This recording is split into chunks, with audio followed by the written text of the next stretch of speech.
Hi everyone, this is Tom, and today I'm going to be talking about the World's Group Stage, which has just rounded up yesterday. Just want to be sharing some thoughts on all the teams that have played there, all the groups, and yeah, just how I feel about it. So let's get the results up on the screen. And there we go. And just started Group A. Machi Esports finished last in the group. I don't think that many people expected them to make it out in this group, especially because of Suning in G2. Maybe some people could have said, okay, maybe they'll finish ahead of Team Liquid. But I think overall, I was very disappointed, I would say, by Machi Esports' performance, especially because PSG Talent, who is the second seed from the PCS, the same region Machi Esports came from, PSG Talent did considerably better overall. But I think Machi's problem was just overall that in the early game they had aggression, they tried some strategies and it worked out pretty decently. But even if they had a lead, they failed to capitalize and snowball with that lead. So the other teams in the group just out macroed them, were able to come back, and even though they picked up one win, which is always nice, I never like to see a team go out 0-6. It's just really harsh, you know, you've worked all year to get to the group stage, and then going out 0-6 is just really really hard on any player, even if, you know, it's deserved in that sense, in the way they showed up competitively. It just still feels bad, right? But yeah, Machi Esports 1-5, got one win, but overall not very impressive.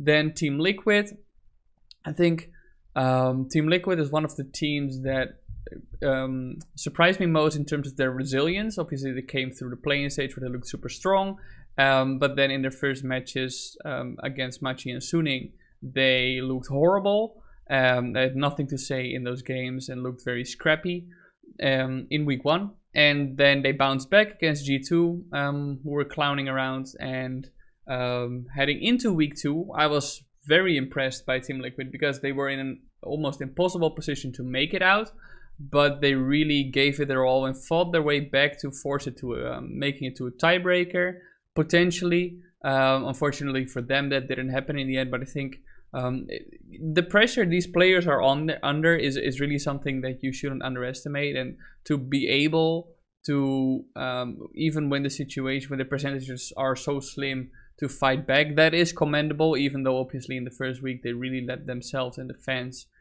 down in terms of their performance. So, you know, overall deserved that they didn't make it out, of course, but it's still I think it's still a high note for them to end on, even though it's very bitter for them to exit the stage like this.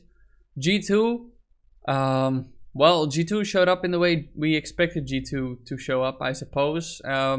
They had a pretty good week one, where they went 2-1. They lost the game against Liquid.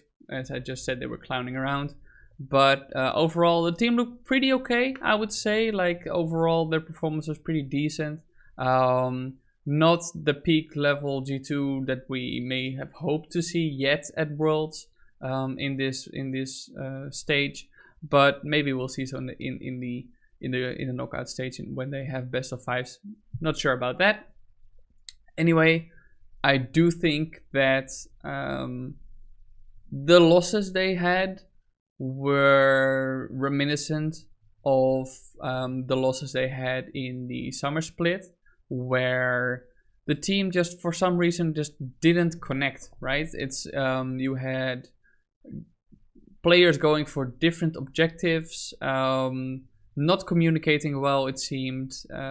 Individual play was mostly lacking. I think Mickey in the bot lane was by far the best performing member of G2 in the group stage, who really tried to carry as best as he could as a support, obviously. Whereas on the opposite side of the spectrum, Jankos had a horrible performance. Really poor showing in the group stage, so I hope he can pull it together. You know, he does, as people rightfully point out, he sacrifices a lot for his team. He's always the first one to give up his jungle and try to assist and set up kills for his team if they are falling behind, whereas other junglers might farm a bit more so they can have an impactful performance later in any given game. But I mean, overall, it was just not good. Really tough for him to play in this meta, I think. And yeah, they did make it out, fortunately. But as second, and many people had hoped they would come out as first, to be a real contender in this tournament. We'll see. Then we have Suning, first in their group. Pretty good. Yeah, pretty happy with them. Very impressed by SOFM, obviously, in the jungle, who stood out as maybe one of the best junglers in the tournament so far. I think you also have Canyon, who's doing super well. Karsa is also playing very well. But I have to say that for a third seed of the LPL, where many people are saying, okay, JD Gaming and Top Esports were perceived to be a step above both, the third seed, there was perceived to be a gap between those two and Suning and then LGD and all the other teams in the LPL. I have to say I was quite impressed by Suning. The best of one format seemed to do them pretty well, where they could adapt and they could flex with their champions, and overall their team play is really good. It's really crisp.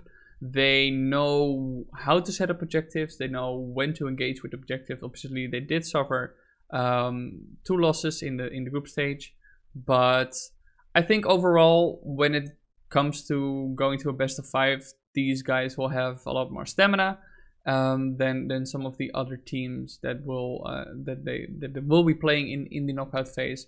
So I'm very optimistic about Suning, and it's after we had a Phoenix dominate last year, maybe it's time for a Lion. Now we go to Group B. I think for many people, at least the top played out as expected, but we'll start at the bottom. Rogue, they crumbled. Almost the same fashion Mad Lions did, I suppose, where the team was just not playing the way we saw them play during the summer split. Individual play was pretty decent. I have to say that Hansama and Vander, they played pretty well. Inspired and Larsen were I think Finn, for what people expected of him, because he was not the shining star on Rogue during the summer split, and he had difficult times facing other top laners. I think overall he held his own pretty well. I'm definitely was not like the person to say, okay, he was the reason Rogue went 1-5. That's definitely a team performance where they were uncoordinated. Very sad to see, even though they picked up a win in the first week against PG Talon. JD Gaming and Damon Gaming were just too difficult for them. Was not really a close match in any of those. So rough exit from them, going 0-3 in the second week of play. But deservedly so. They played poorly. It's the way it is. Obviously, they had not played on stage since week 7 of the spring split, and for for people like Inspired and for Larsen and Finn, it's the first Worlds ever, which is a bit different. So it's a reason, not quite an excuse, I would say, for the way they performed. I think that's a lot of practice that went wrong for them, that didn't get them on the team level. It is what it is, right? PSG Talon, another team that impressed me in terms of their resilience, because even when they were mathematically eliminated, they fought back and grabbed up 2 wins. They went 0-3 in the first week, so people were already kind of disregarding them, and I think people had lower expectations from them, or at least were unsure, like me, how to rate them, because in the play-in stage where they emerged from, they were playing with 2 substitutes for the most part. They also had a third substitute in the bot lane for a bit, where they had Kong Yue and Uniboy, who were lone players from HQ Esports as their mid and jungle duo. And now they were playing with their own duo again, which is River and Tank. So, they hadn't had a lot of practice together. In an interview I did with Kaiwing, he told me that the team had not practiced together for a month before they were reunited at Worlds here. So that's obviously a very difficult thing to start from.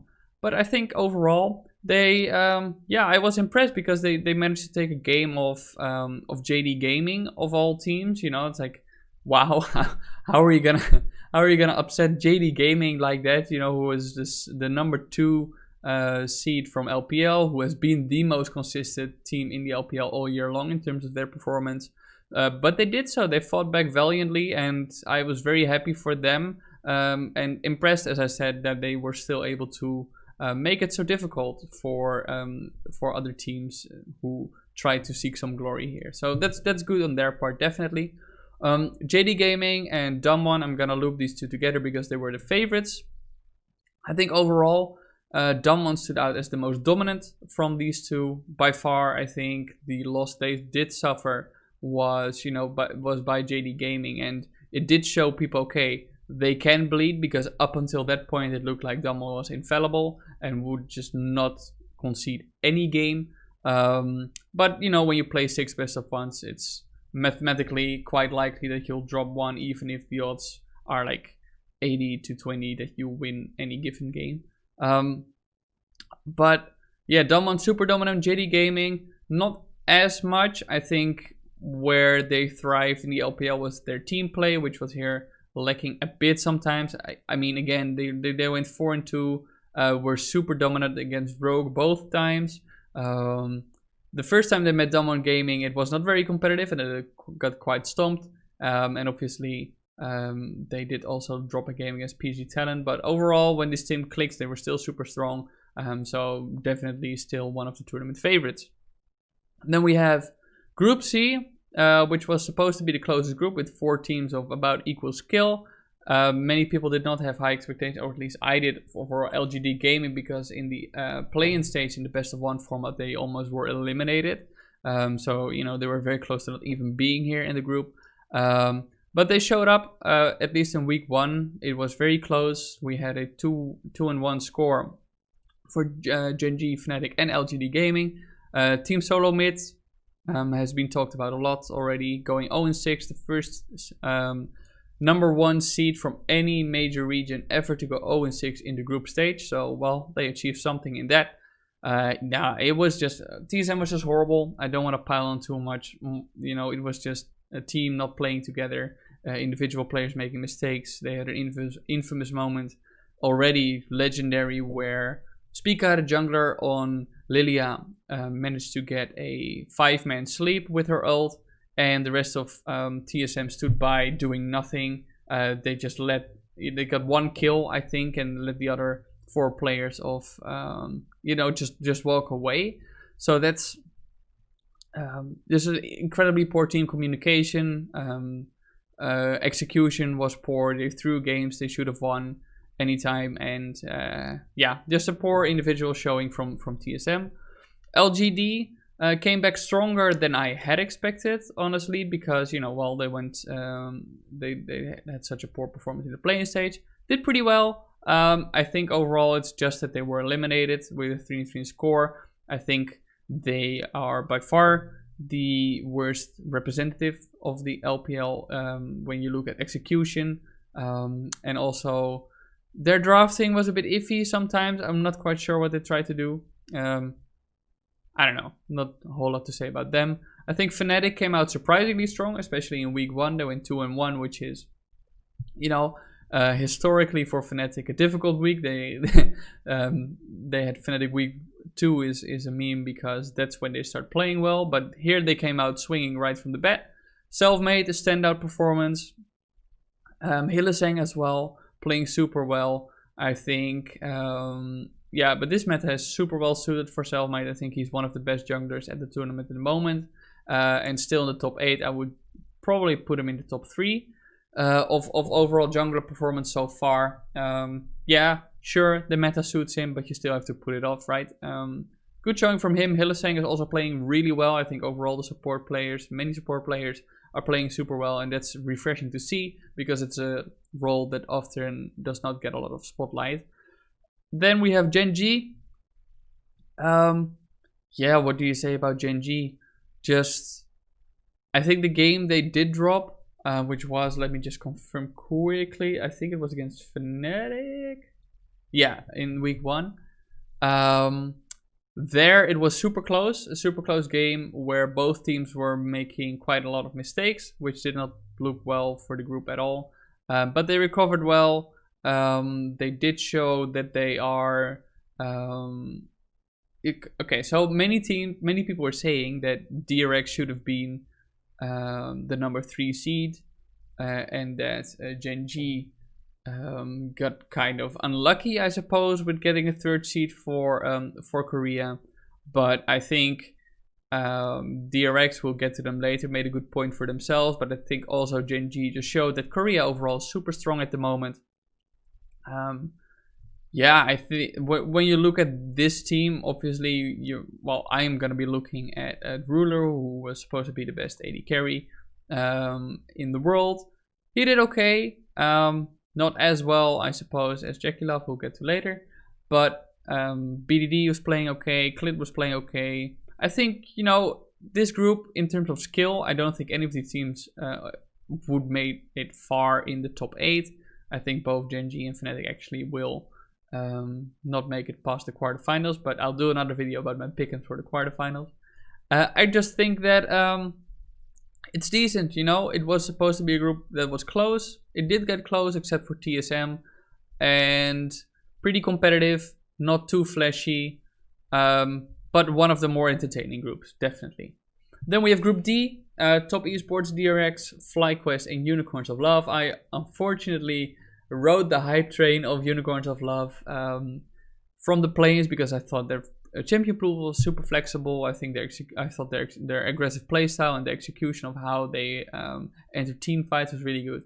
But yeah, they just were not at all competitive. I think the most competitive game was at the end, and like towards the end, where they played decently against FlyQuest, I suppose. But nah, this was just one step too high. I think they can still be proud of making it out of the play-ins for the first time since that format was introduced for any LCL team actually. But much like opposite the TSM, where people expected TSM to do something. Many people realized, unlike me, that Unicorns of Love was a play-in team, and they showed it. Unfortunate for them, but I still think a pretty good performance from them at Worlds overall, given how their play-ins went. Then we have FlyQuest. Together with PSG Talent and Team Liquid, I'm super impressed by this team because, well, even when they were mathematically eliminated in week 2, they did not give up, and they actually managed to defeat Top Esports, which is a huge result. Whether it's Top Esports, underestimating FlyQuest, or FlyQuest just a big brain performance. I'm not quite sure. We haven't really heard from Top Esports on that regard. But I think that you should definitely commend FlyQuest. This is a team that has not been to the international stage. Players who have not been to the international stage even. And they just came out swinging, and going 3-3 in a group where you have DRX and Top Esports as well is no bad accomplishment at all. I think they can be definitely proud of what they did. They were unfavored heading into the group, and they did put up a show after all. So I'm actually pretty excited about how FlyQuest performed, given their opponents in the group. Then we had DRX, the 2nd seed of the LPL, and many people said heading into the tournament, okay, DRX has some draft issues, but they should be playing well. Obviously, you have Chovy in the mid lane. You have the bot lane of Deft and Korea. You have Pioshik and Doran in the jungle and top lane, respectively. I've been super impressed by DRX's execution overall. They have some trouble understanding what their compositions do, judging from people who are very informed about composition and know that way better. Like, I listen to their arguments, and DRX has some trouble understanding how to engage and how to set up team fights. But when you look at individual performance, how they play these champions, it's undeniable that they are very talented players. Chovy is obviously the standout name in the mid lane, and I think he has been the best mid laner at the tournament so far. Very impressed by his performance. Finally, Top Esports. We have Tournament favorites heading in, first seed of the LPL, very hyped up because of, well, basically everybody in their lineup, with 369 in the top lane, then Karza, you have Knight, obviously the mid laner, and Jackie Love, and Yuyanja. And well, this team showed up massively. I think overall they were as scary as Damwon, I would have to say. Like, Damwon dominated Group B, that group was a bit boring in terms of results. The same went for Group D, and you had a top esport that just came to play, right? And not just came to play, they came to win. Jackie Love's outstanding performance in the bot lane, definitely praised by many as the best bot laner at Worlds at the moment. For his performance, the damage output he has, even when it's on Senna, is insane. 369, I think the best top laner at Worlds at the moment. Like, the way he just keeps winning his lane and transitioning that into being of assistance of his team, it's pretty damn impressive. So overall, Group D was pretty boring when it came to results. FlyQuest did put up a show towards the end, and DRX and Top Esports, their final match in Group D was definitely something you should watch. So the Week 2 match, which would determine who would be the first team, go out to the knockout stage as the first seed of Group D, was something to behold.